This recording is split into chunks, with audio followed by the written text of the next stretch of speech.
পুরীতে গিয়ে রান্না করে খেতে আমরা অনেকেই চাই। আজকে তোমাদেরকে পুরীর বাজারটা ঘুরিয়ে দেখাবো, তার সাথে কোথায় ভালো খাজা পাবে সেটাও বলে দেব।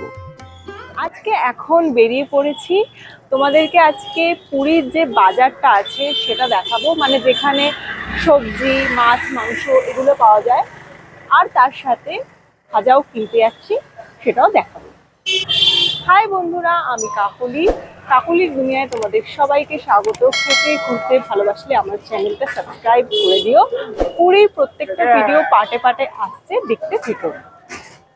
হোটেল থেকে আমরা যাচ্ছি স্বর্গদ্বারের দিকে, আর হাঁটতে হাঁটতে আমাদের চোখে এই বাজারটা পড়ে গেল। পুরীর এই বাজারটার লোকেশন কোথায় সেটা আমি বলতে পারবো না। তোমরা যদি এই বাজারে যেতে চাও তাহলে লোকাল কাউকে জিজ্ঞাসা করবে এই বাজারটা কোথায়, ওরা যেভাবে যেতে বলবে সেভাবে গেলেই পৌঁছে যাবে। বাজারে সবজি, কাঁচা মাছ, মাংস থেকে শুরু করে চাল, ডাল, তেল, নুন কি না নেই সবকিছুই মোটামুটি এখানে দেখলাম রয়েছে। এই একটা দোকান দেখছি, এখানে নানা ধরনের চাল রয়েছে, এছাড়াও খাবার প্লেট আছে, এছাড়াও দেখো আরো অনেক রকমের জিনিস আছে যেগুলো রান্নাতে ব্যবহার করা হয়।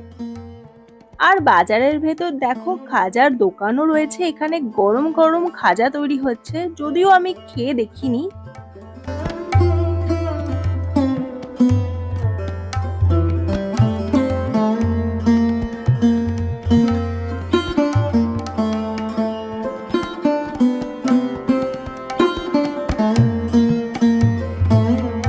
আমার মনে হয় এই বাজারে যদি তোমরা একবার যেতে পারো তাহলে A to Z সব রকম জিনিস এখানে পেয়ে যাবে।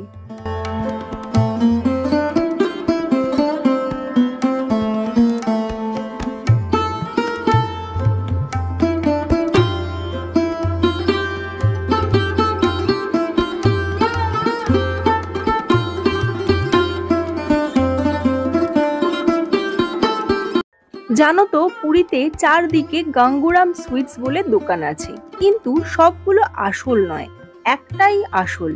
তো আমরা এখন যাচ্ছি আসল গাঙ্গুরামে।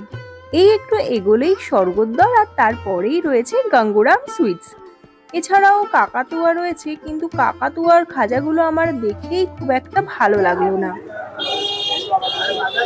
এখন চলে এসেছি এই স্বর্গদ্বারের কাছাকাছি যে মোড়টা আছে সেই মোড়টাতে, আর আমার মা দেখো ভিতরের জিনিসগুলো দেখতে চলে গেছে।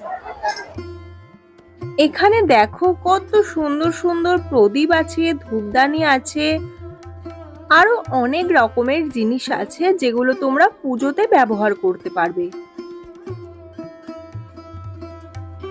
এই দেখো, এটা হলো স্বর্গদ্বার ঘাট, আর স্বর্গদ্বার ঘাটের ঠিক অপোজিট সাইডে তাকালে তোমরা দেখতে পেয়ে যাবে গাঙ্গুরাম সুইটস, আর এটাই হলো আসল গাঙ্গুরাম সুইটস।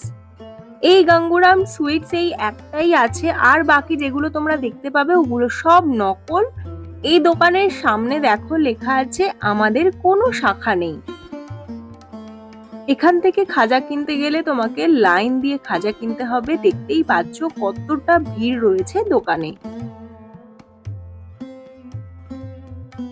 এই দোকানে 4 রকমের খাজা আছে, একটা সানফ্লাওয়ার অয়েলে ভাজা যেটা 200 টাকা কেজি, আর একটা মশলা ফ্লেভার যেটা 250 টাকা কেজি, একটা নামকিন খাজা যেটাও 250 টাকা কেজি, আর রয়েছে ঘিয়ে ভাজা খাজা যেটা 500 টাকা কেজি। তুমি যদি চাও একটু খাজা টেস্ট করে দেখবো তারপর খাজা কিনবো, সেটাও করতে পারো। আমি টেস্ট করেই খাজা নিচ্ছি। এই খাজাগুলো খুবই পাতলা লেয়ারে করা, তো সেই জন্য খুবই মুড়মুড়ে। আরো অনেক দামের খাজা বাইরে তোমরা কিনতে পাবে, সেগুলো একটু মোটা লেয়ার হয়, বাট এটা খুবই পাতলা লেয়ার। মোটামুটি ওই 4 থেকে 5 দিন এই খাজাটা ভালো থাকবে। আমি এখন 200 টাকার খাজাটা টেস্ট করছি, এটা আমার ভালোই লাগলো, এটাই নেব ভাবছি, কিন্তু তাও একবার মশলা ফ্লেভারটা টেস্ট করা যাক। এই মশলা ফ্লেভারটা কিরকম লাগছে বলো তো? গজাতে একটা মশলা দেয়া হয়, দেখবে গজা খেলে একটা ফ্লেভার আসে, সেরকমই লাগছে। তো খাজা আর গজার মধ্যে কিছু আলাদা মনে হচ্ছে না আমার, তাই আমার মনে হচ্ছে 200 টাকারটাই ভালো। গজার মধ্যে যে মশলাটা দেয় সেটা লাগছে।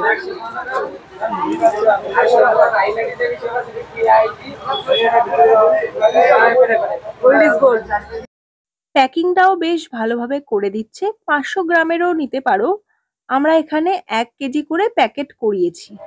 এই দেখো নিয়ে নিয়েছি কত খাজা, খেতে খুব ভালোবাসি ওই জন্য আমি অনেক অনেক নিয়ে নিয়েছি। আমরা হচ্ছে খাজা লাভার। হ্যাঁ, আর তোমরা কারা কারা খাজা খেতে ভালোবাসো কমেন্ট করে আমাকে জানিও। শুধু পুরীর খাজা লাভার। এছাড়াও অন্যান্য দোকানে যেসব খাজা তৈরি হচ্ছে সেখান থেকেও তোমরা নিতে পারো, প্রাইসও কম অনেকটা। টেস্ট কেমন হবে সেটা তো জানি না, সেটা তো খেয়ে দেখতে হবে। আজকের ভিডিওটা এখানেই শেষ করলাম। ভিডিও কেমন লাগলো কমেন্ট করে জানিও। ভিডিও ভালো লাগলে সবার সাথে শেয়ার করে দিও। পুরীর প্রত্যেকটা ভিডিও পাটে পাটেই আসছে, দেখতে থাকো। টাটা।